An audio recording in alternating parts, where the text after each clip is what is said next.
थोड़ी सी आप इसको डिफरेंट एंगल से देखते हैं।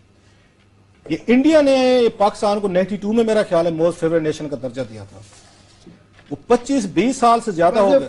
हाँ, चलिए वो ये कह रहे हैं कि जनाब हजूर आप हमें भी दें, और पीपल्स पार्टी दौर में उनको क्रेडिट दें पीपल्स पार्टी दौर में, और उसमें ऑफ कोर्स जनरल कियानी क्योंकि इंडिया सेंट्रिक नहीं थे, वो ये समझते थे कि यहाँ पे पाकिस्तान की इंटरनल थ्रेट्स बड़ी हैं इंडिया की निस्बत, लिहाजा उन्होंने सपोर्ट की पीपल्स पार्टी हुकूमत को कि इंडिया के साथ आप ट्रेड रिलेशन बेहतर करें। यही वजह थी सेक्रेटरी कॉमर्स थे यहाँ पे जफर महमूद साहब, उन्होंने दर्जनों इंडिया के विजिट्स किए थे पीपल्स पार्टी दौर में, बहुत सारे एमओयूज हुए, इनके मुहैते हुए, कैबिनेट में समरीज गई, और इन्होंने आपको याद होगा वाघा बॉर्डर पे वहां पे वेयर हाउसेस बनना शुरू हो गए थे, वहां पे बकायदा कस्टम क्लियरेंस वगैरह कैसे होगी, ये सारी चीजें तय हो चुकी थी। और मुझे याद है आखिरी जो इजलास हुआ था यहाँ पे जनवरी में मेरा ख्याल हुआ था कैबिनेट का 2013 में, जब पीपल्स पार्टी हुकूमत 1-2 महीने रह गए थे, तो उसमें हिना रब्बानी खान साहब, मेरे पास मिनट्स पड़े होंगे उसके कैबिनेट मीटिंग के, वो लड़ी थी जब हुकूमत पाकिस्तान ने आखिरी दिनों में आकर अपना फैसला वापस कर लिया था। इंडिया को एश्योरेंस हमने दी हुई थी हम आपको मोस्ट फेवरेट नेशन का दर्जा देंगे, ये एश्योरेंस थी। हिना रब्बानी खान जब गई थी इंडिया, ये एश्योरेंस दे के आई थी कि पीपल्स पार्टी हुकूमत आपको मोस्ट फेवरेट नेशन का दर्जा देगी ताकि ट्रेड पाकिस्तान इंडिया के दरमियान बढ़े। फैसला वापस क्यों लिया? और आखिरी जो इजलास हुआ उसमें हिना रब्बानी खान ने प्रोटेस्ट किया था, किसी से पूछ लें, हिना रब्बानी खान साहब टीवी पे आती रहती हैं, अगर मैं गलत कह रहा हूं, वो इजलास में लड़ी थी, उन्होंने हम गलत कर रहे हैं, हमने इंडिया को डिप्लोमेटिकली हमने कमिटमेंट की हुई है कि हम आपको मोस्ट फेवरेट नेशन का दर्जा देंगे। इस वक्त बैकआउट करना ये डिप्लोमेटिकली गलत होगा। हम एक तरह की बेईमानगी कर रहे होंगे कि किसी के साथ कमिटमेंट करके हम बैकआउट कर रहे हैं। यूजुअली तो पाकिस्तान पे इल्जाम लगाता था कि आप लोग कमिटमेंट करते हैं, पूरी नहीं करते। हिना रब्बानी खान का ये कहना था कि वही काम हम करने जा रहे हैं, मैं नहीं कह रहा। ये पाकिस्तान के फॉरेन मिनिस्टर उस वक्त थी, मेरे पास पड़े होंगे मिनट्स कहीं पे। एक चीज इसका मतलब यह है कि इंडिया पाकिस्तान को आके ये ट्रेड रिलेटेड आइसोलेट नहीं करना चाहता था। आइसोलेट करना चाहता तो वो मोस्ट फेवरेट नेशन का दर्जा क्यों मांगता पाकिस्तान से? कहते जाए अपने काम करे। एक चीज। दूसरा, आपको पता है अफगानिस्तान और इंडिया का पाकिस्तान के साथ क्या सबसे बड़ा इस वक्त आ रहा है उनका?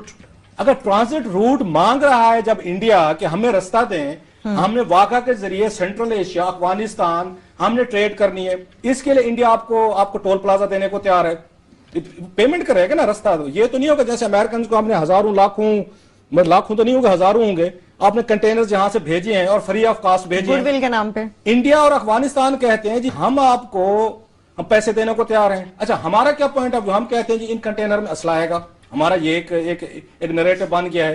वो कहते हैं जी आप उसको चेक कर लीजिएगा वहां का बॉर्डर पे, अब तो दुनिया में बड़ी मशीनें आ गई हैं, असला जो भी आता होगा उसको चेक कीजिएगा बॉर्डर पे आप। और ये मैं कल परसों की उसकी देख रहा था, इनके फॉरेन सेक्रेटरी हैं इंडिया के, उनका बड़ा जो बयान है जयशंकर साहब का, तो पढ़ने वाला है। वो कह रहे हैं कि पाकिस्तान इस वक्त पूरे रीजन में हमें ट्रेड रूट नहीं दे रहा, हम ट्रेड करना चाहते हैं रीजन में। पाकिस्तान अब ये जिस जगह पे वाकई है, ये कहते हैं हम आपको ट्रेड नहीं करना देते, आप अफगानिस्तान नहीं जा सकते, आप वहां नहीं जा सकते। वो कह रहे हैं कि हम एक अलहदा सार्क टाइप एक चीज बना रहे हैं कि जो 5-6 ममालिक हैं, हम आपस में बैठ के हम ट्रेड करेंगे, पाकिस्तान का एक्सक्लूड करेंगे। अच्छा, पाकिस्तान का इस पर क्या पॉइंट ऑफ व्यू है? पाकिस्तान कहते हैं जब तक आप कश्मीर का मसला हल नहीं करेंगे, हम आपको रूट भी नहीं देंगे, हम आपको ट्रेड भी नहीं करने देंगे, हम आपको दुनिया के साथ रीजन में कनेक्ट भी नहीं होने चाहिए। अब ये मतलब मसला ये बन गया है। अब अगर हमारे पॉइंट ऑफ व्यू से 2 चीजें हैं, एक तो ये है कि हम जाके चाइना वाला रूट लें, ठीक है, उसके चाइना के तैवान के साथ पाकिस्तान जितने ही मसाइल हैं जितने पाकिस्तान इंडिया के हैं इसके, इवन मतलब हम तो कश्मीर पे अपना क्लेम करते, चाइना तो पूरा तैवान जैसे मुल्क पे क्लेम रखता है कि तैवान हमारा हिस्सा है। इवन देन मैं उस दिन पढ़ रहा था, मेरा $30 बिलियन की ट्रेड है जो उस चाइना और तैवान में होती है। या तो हम वो एक ऑप्शन लें, चाइना से अगर हम पैसे लेते हैं, लोन लेते हैं, तो चाइना से थोड़ी सी डिप्लोमेसी भी ले लें, उधार ले लें, थोड़ी सी अक्ल भी हम ले लें कि चाइना ने बिजनेस की खातिर उन्होंने तैवान पे कब्जा नहीं किया। कितनी देर लगनी थी चाइना को कब्जा करने में? नहीं की। उन्होंने कहा नहीं, हम क्लेम रखेंगे इस पे, तैवान पे हमारा हिस्सा है, लेकिन ट्रेड भी करेंगे आपके साथ। तो पाकिस्तान के पास 2 ऑप्शन थे।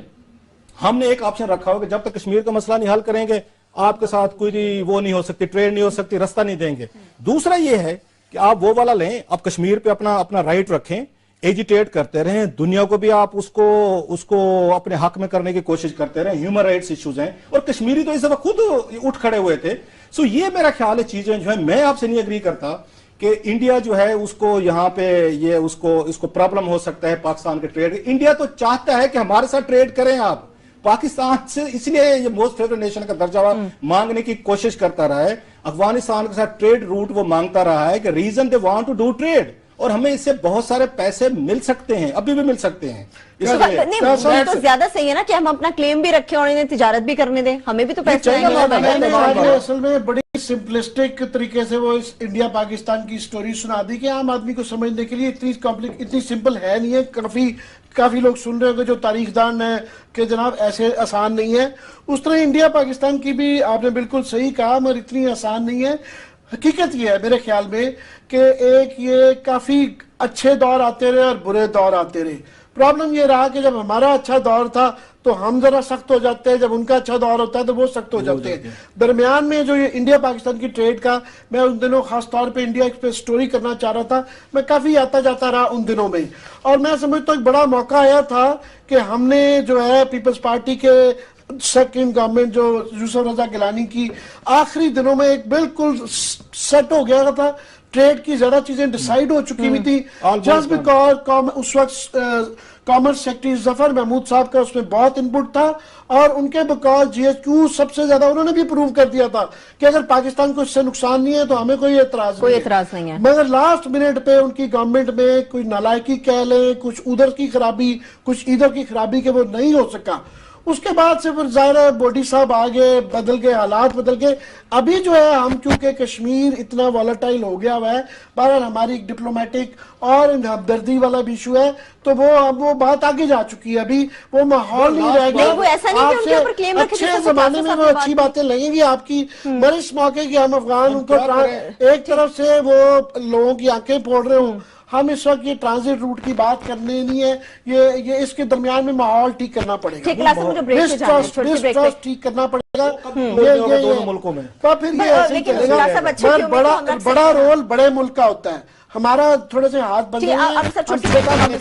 पहले कहा कि उनका बनता था कि उन्हें कंसेशन नवाज शरीफ साहब को देनी चाहिए थी। अच्छा, उनके मैं ब्रेक से वापस आ जाना, छोटी सी बात है, अखबार में पढ़ रहा था, वो ये समझते हैं कि जब चले आप खबर से आप उससे आज ब्रेक से मेरे पास खबर है, तफसील से बिल्कुल बात कर लेंगे। बिल्कुल छोटी सी ब्रेक लेंगे, वापस आएंगे। जिस तरह से इंडिया और पाकिस्तान के दरमियान तिजारत के हवाले से बात हो रही है, इसको तो मुकम्मल डिस्कस करेंगे। इसके साथ साथ जिन्होंने ये नारे लगाए थे ए तायरे लाहौती के, कशकोल तोड़ दिए जाएंगे, 2013 से अब तक ये कशकोल का साइज कुछ ज्यादा बड़ा हो गया, इस पर बात करेंगे। हमारे साथ रहिए।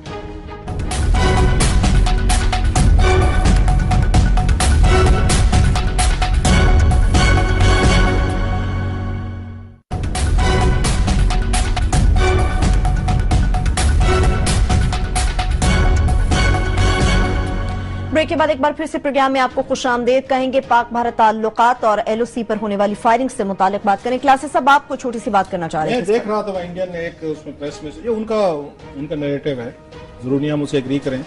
वो ये कहते जब मोदी साहब आए थे, ये टोटल आपको याद है जब अफगानिस्तान से सीधा लैंड किया था लाहौर में, रेमंड आए थे। जी जी बिल्कुल। कहते टोटल ये उनकी प्लान में शामिल नहीं था। उन्होंने बैठे बैठे फैसला किया कि नहीं कि मुझे भी उसी तरह का मेजर एक ब्रेक थ्रू लेना चाहिए जैसे वाजपेयी साहब ने लाहौर आकर लिया था। उनका ये जो उनकी वहां से चीजें निकली थी, वो ये समझते थे कि मियां साहब ने बहुत सारी उनको अश्योरेंस करवाई थी जो इंडियन कंसर्न थी कि हम इनको मीट करेंगे, ताकि मोदी साहब ये चाहते थे यही चीजें मैं सेल करूं वहां पे बैक कि देखें कि जो हमारी कंसर्न थी एड्रेस हो रही है, लिहाजा पाकिस्तान के साथ हमें एंगेज होना चाहिए।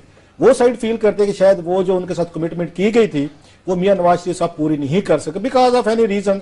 अब मियां साहब भी ऐसे कमिटमेंट कर लेते हैं जब आपको पता है कि बगैर आपकी सिक्योरिटी एस्टेब्लिशमेंट के GHQ के बगैर कुछ चीजें मूव नहीं करनी, तो फिर आप मोदी साहब को क्यों एश्योरेंसेस दे रहे हैं? फिर तो मोदी साहब इन कंपनी जो है वो तो फिर उसके बाद GHQ को सीरियस लेंगे, आपको नहीं लेंगे। So that was one of the reasons कि जिसकी वजह से वो समझते हैं कि चीजें शायद पूरी नहीं हुई। एश्योरेंस मत दें फिर, या ये क्लियर करेंगे हमने कोई एश्योरेंस नहीं दी।